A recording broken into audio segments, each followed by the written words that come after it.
Hello, the Spooky Moon here. I just want to say before we begin with the video that I cannot say any of the information within this video is true. I just personally find the information absolutely fascinating and I hope you do too. Now, on with the video. In West Virginia folklore, the Flatwoods Monster, also known as the Braxton County Monster or the Phantom of Flatwoods, is an entity reported to have been sighted in the town of Flatwoods in Braxton County, West Virginia, United States, on the 12th of September, 1952. Stories of the creature are an example of a purported close encounter of the third kind. Various descriptions of the entity exist. Most describe it as being at least 7 feet, 2.1 m, tall, with a black body and a dark, glowing face.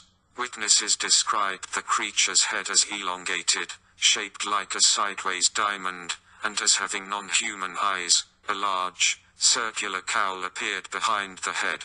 The creature's body was described as inhumanly shaped and clad in a dark, pleated skirt-like exoskeleton, later described as a shadow. Some accounts record that the creature appeared to have no visible arms due to its incredible speed, while others reported long, stringy arms, protruding from the front of its body, with long, claw-like fingers.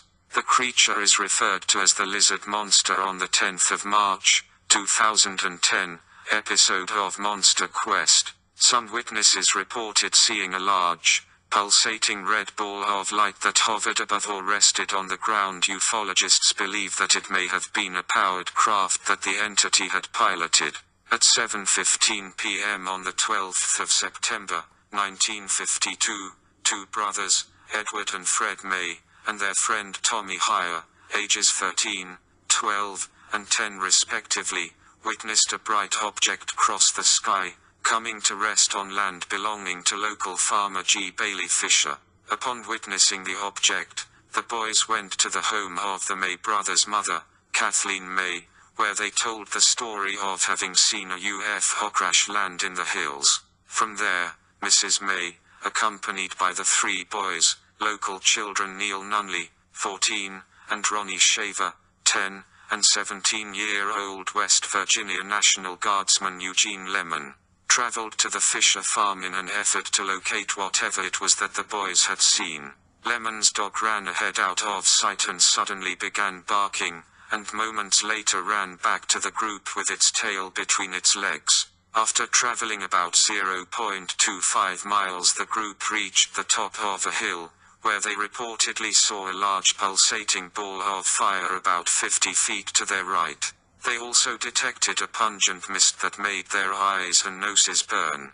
Lemon then noticed two small lights over to the left of the object, underneath a nearby oak tree, and directed his flashlight towards them, revealing the creature, which May reported as bounding towards them. Other sources describe it as emitting a shrill hissing noise before gliding towards them, changing direction and then heading off towards the red light. At this point the group fled in panic. Upon returning home, Mrs. May contacted local Sheriff Robert Carr and Mr. A. Lee Stewart, co-owner of the Braxton Democrat, a local newspaper. Stewart conducted a number of interviews and returned to the site with Lemon later that night, where he reported that there was a sickening, burnt, metallic odor still prevailing. Sheriff Carr and his deputy Bernal Long searched the area separately, but reported finding no trace of the encounter other than the smell. Early the next morning, Stewart visited the site of the encounter for a second time and discovered two elongated tracks in the mud, as well as traces of a thick black liquid. He immediately reported them as being possible signs of a saucer landing, based on the premise that the area had not been subjected to vehicle traffic for at least a year. It was later revealed that the tracks were likely to have been those of a 1942 Chevrolet pickup truck driven by local Max Lockhart, who had gone to the site to look for the creature some hours prior to Stewart's discovery. After the event, Mr. William and Donna Smith, investigators associated with civilian saucer investigation, LA, obtained a number of accounts from witnesses who claimed to have experienced a similar or related phenomena. These accounts included the story of a mother and her 21-year-old daughter, who claimed to have encountered a creature with the same appearance and odor a week prior to the 12th of September incident. The encounter reportedly affected the daughter so badly that she was confined to Clarksburg Hospital for 3 weeks.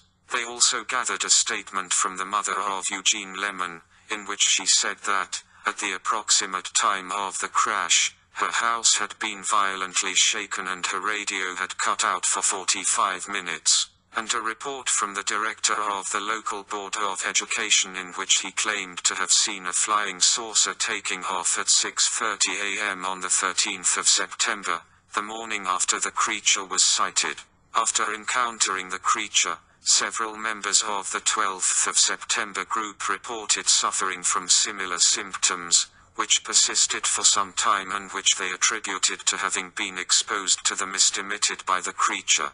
The symptoms included irritation of the nose and swelling of the throat. Lemon suffered from vomiting and convulsions throughout the night, and had difficulties with his throat for several weeks afterward. A doctor who treated several of the witnesses is reported to have described their symptoms as being similar to victims of mustard gas, though such symptoms are also commonly found in sufferers of hysteria, which can be brought on by exposure to a traumatic or shocking event.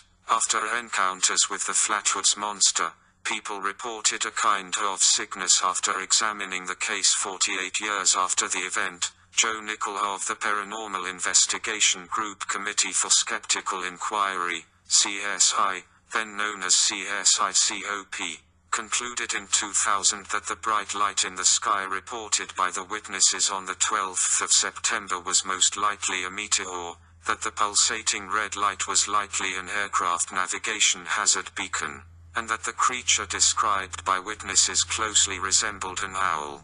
Nickel claimed that the latter two of which were distorted by the heightened state of anxiety felt by the witnesses after having observed the former. Nickel's conclusions are shared by a number of other investigators, including those of the Air Force. Skeptics have also proposed misidentified owl sightings as explanations for the Mothman and the Kelly Hopkinsville encounter. The night of the 12th of September sighting, a meteor had been observed across 3 states, Maryland, Pennsylvania and West Virginia, and had been mistakenly reported as a flaming aircraft crashing into the side of a hill at Elk River, approximately 11 miles, 18 km, southwest of the location of the Flatwoods sighting. 3 flashing red aircraft beacons were also visible from the area of the sightings, possibly accounting for the pulsating red light seen by the witnesses and for the red tint on the face of the creature. Here are some conventional explanations of the Flatwoods Monster.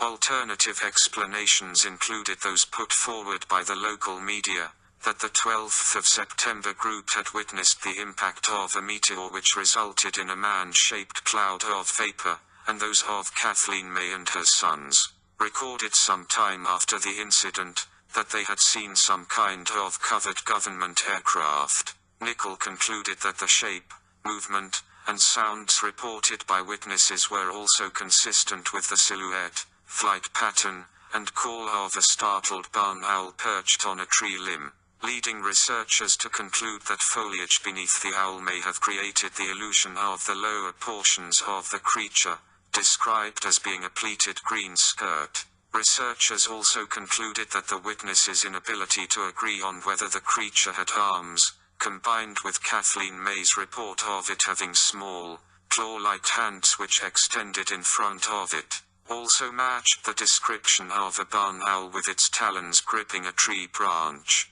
Flatwoods held an annual festival to celebrate the Green Monster. The 3-day festival included a weekend of live music, the Green Monster Museum and trips to the site of the original sighting. The last year the festival took place was in 2006. The Flatwoods Monster has been referenced in pop culture. The Flatwoods Monster is the subject of Argyle Goolsby and the Roving Midnight's song. The being the player is capable of conjuring a version of the monster in the Scribblenauts game series. Thank you for watching this UFO post video, and I hope you enjoyed its content. Please take a moment to like and possibly subscribe. It would be greatly appreciated. If you subscribe, you will see I post a video every Saturday. Thanks again from the UFO post and the Spooky Moon.